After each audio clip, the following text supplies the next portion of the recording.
Paris was not ready. Let that be the starting point of this entire conversation because it is the most accurate and most important thing that can be said about what unfolded at Charles de Gaulle Airport on what should have been an ordinary Tuesday night in the French capital. The city was not ready. The airport was not ready. The French tennis establishment was not ready. And the travelers passing through Terminal 2, who had absolutely nothing to do with any of this, were certainly not ready for what they were about to witness with their own eyes in real time. Think about what a normal night at Charles de Gaulle looks like. Flights landing on schedule, taxis idling along the curb in that familiar, unhurried queue. Travelers pulling luggage through terminal doors with the specific blank expression of people who have been sitting in a pressurized metal tube for several hours and want nothing more complicated than a taxi and a bed. Routine. Predictable. Entirely forgettable. That is what Tuesday nights at Charles de Gaulle look like. That is the baseline.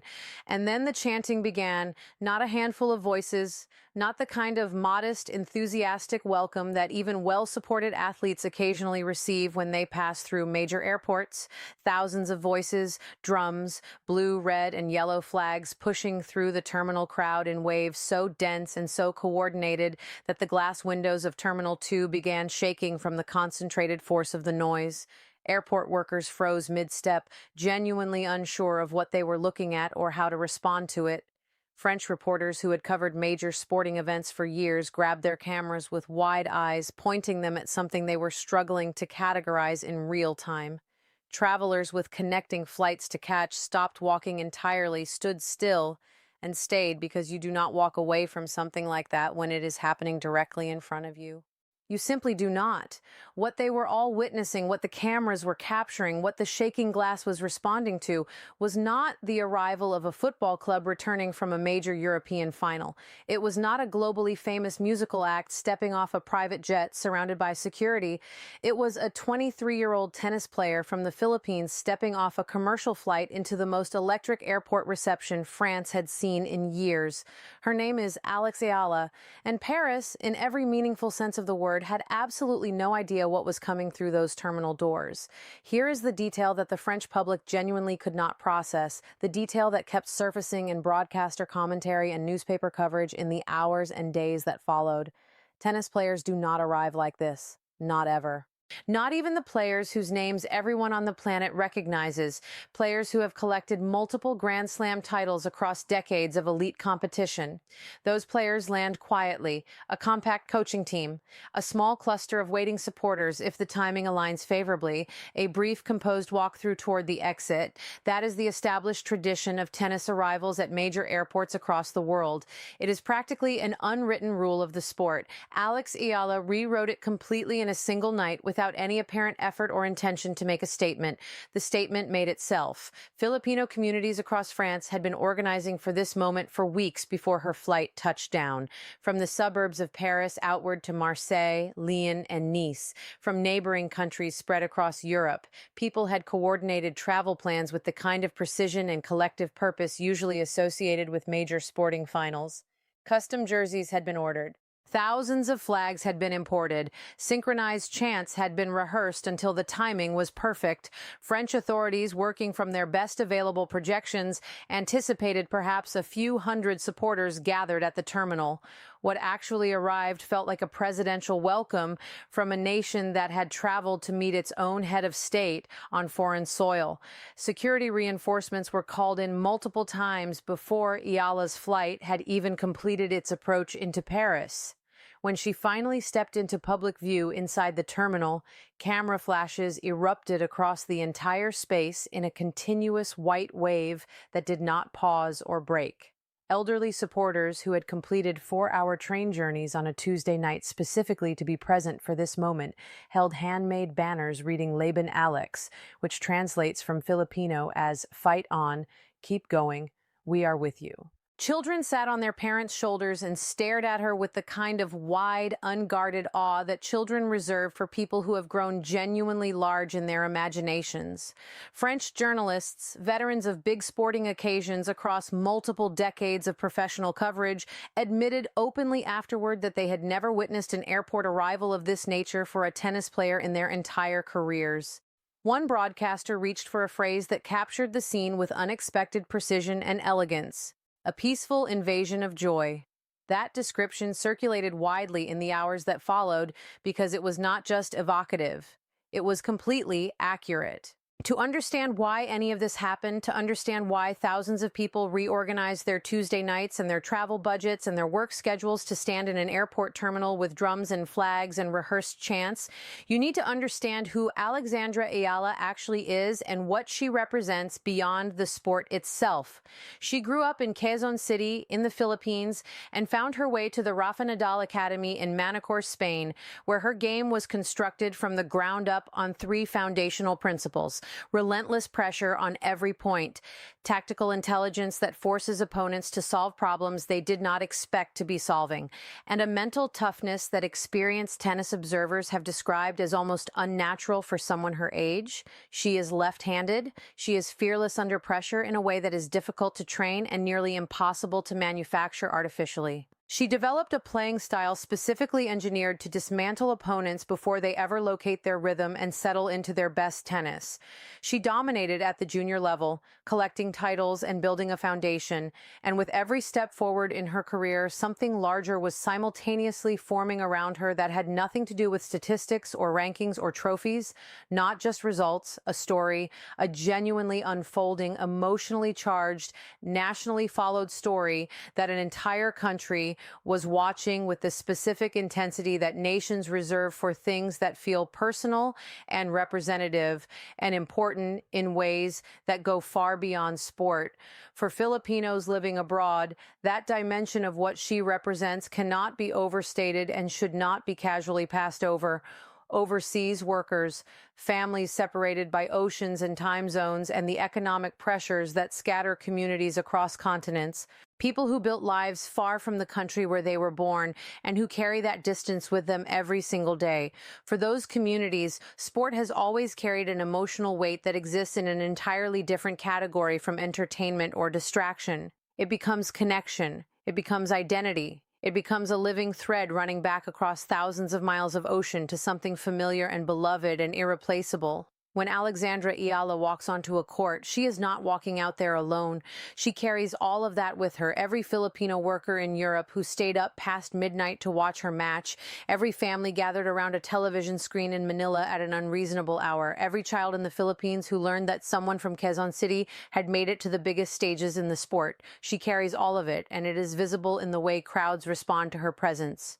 That is the complete and honest explanation for why the chants at Charles de Gaulle were not casual expressions of mild enthusiasm. That is why elderly supporters completed 4-hour train journeys on a weeknight to wave a flag at a terminal and go home. The phrase that had been circulating online in the weeks before her arrival, 50,000 Parisians ready, was never intended as a slogan or a marketing line. It was a declaration of intent from a community that had been quietly growing in European cities for months and was now ready to make itself impossible to overlook. What has genuinely stunned the French tennis world is not the emotion itself. France understands sporting passion at a deep and sophisticated level. What has stunned it is the sheer scale of that emotion arriving uninvited and fully formed at its doorstep. France carries one of the deepest and most intimate relationships with clay court tennis of any nation on earth. Roland Garros is not simply a tournament to the French, it is sacred ground. The red clay is treated with something approaching reverence, as a cultural artifact belonging to a long tradition that the country takes genuine pride in hosting and protecting.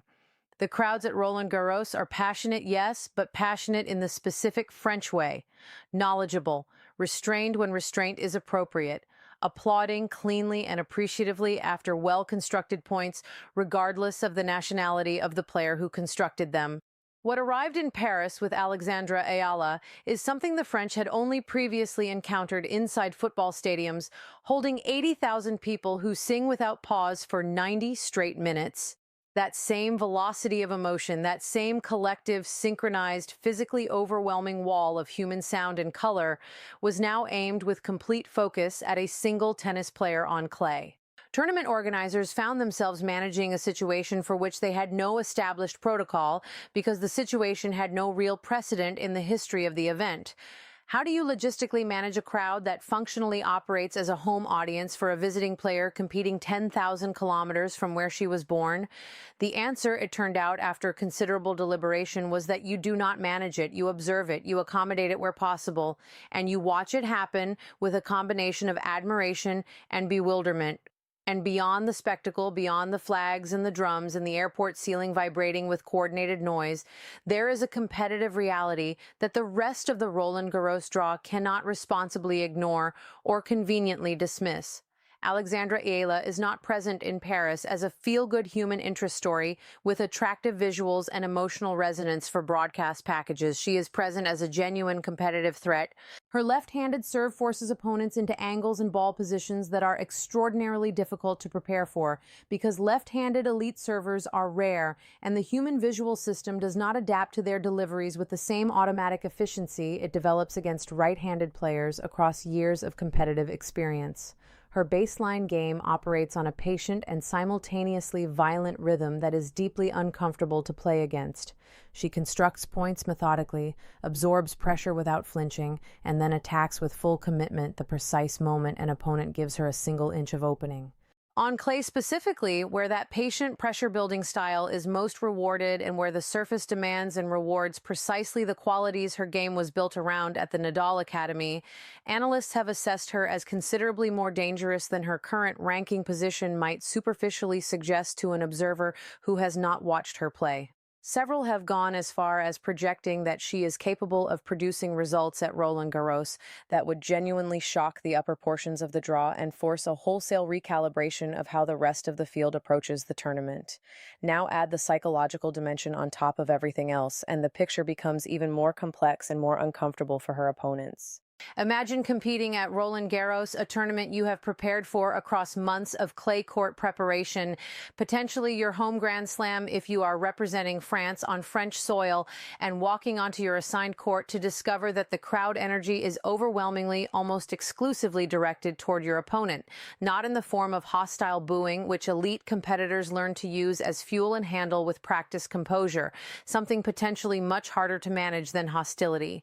A wall of coordinated noise, synchronized chanting in a language that is not French, tens of thousands of people vibrating together with one shared, undivided purpose that has nothing to do with you and everything to do with the player on the other side of the net. That is not a neutral competitive environment. That is not even a difficult environment in the conventional sense. That is a home court for the visiting player, constructed in real time by a community that traveled from across a continent to build it. Opponents at Roland Garros will not simply be playing Alexandra Eala, they will be playing Alexandra Eala and the full, organized, emotionally invested weight of everything standing behind her. There is one additional observation worth making carefully and completely, because it speaks to something more revealing than crowd size or flag counts or decibel levels.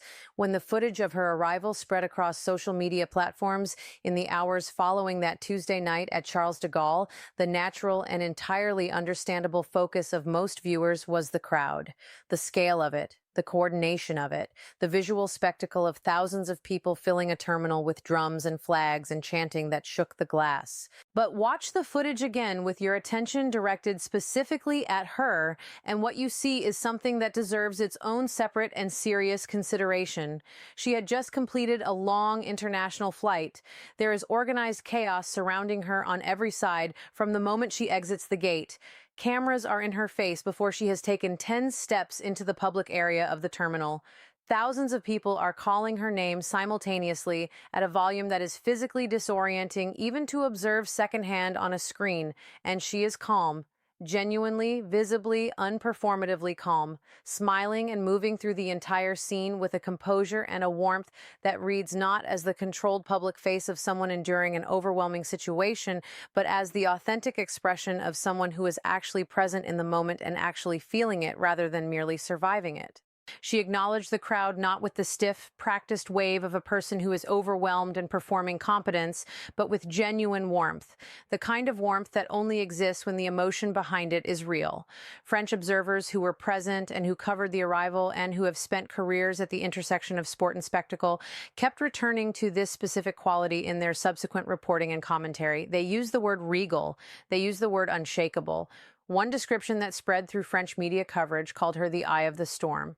And that framing is not just poetic, it is analytically precise, because an eye of the storm is not simply a calm place. It is a calm place that exists because of the storm, that is defined by the storm surrounding it, and that holds its stillness, not despite the enormous energy circling it, but in complete awareness of it. That is what she demonstrated walking through that terminal. And for the rest of the Roland Garros draw, that composure in that specific environment is perhaps the most genuinely alarming thing she revealed about herself that evening, because it means the pressure is not breaking her concentration or disturbing her equilibrium. It is doing precisely the opposite. It is feeding her. What happened at Charles de Gaulle Airport on that Tuesday night was not simply a remarkable and unusual airport scene that makes for compelling broadcast footage and engaging social media content. It was a signal loud enough and forceful enough to literally vibrate through the glass of Terminal 2 and carry across the French capital and into the consciousness of everyone connected to Roland Garros and European tennis. The signal said that something genuinely different has arrived, not gradually, not quietly, not in the incremental, manageable way that news stories typically build within the established structures of professional tennis. Fully, suddenly, and with a force that left no room for ambiguity about its scale or its seriousness. A young woman from Manila, a Filipino community unified and organized across an entire European continent. A story that is no longer building quietly in Southeast Asia and among diaspora communities who follow it with intense but geographically contained passion. A story that has now crashed into the heart of the sport at full velocity, on the most celebrated clay court surface in the world, in the city that houses one of tennis's four most important events. Paris noticed. The French media is still searching for the precise vocabulary to describe what it witnessed that night. The rest of the Roland Garros draw has already begun quietly adjusting its expectations and its preparation in response to what that arrival represented. And the 50,000 who said they were ready? They were not using approximation or enthusiasm as a substitute for accuracy.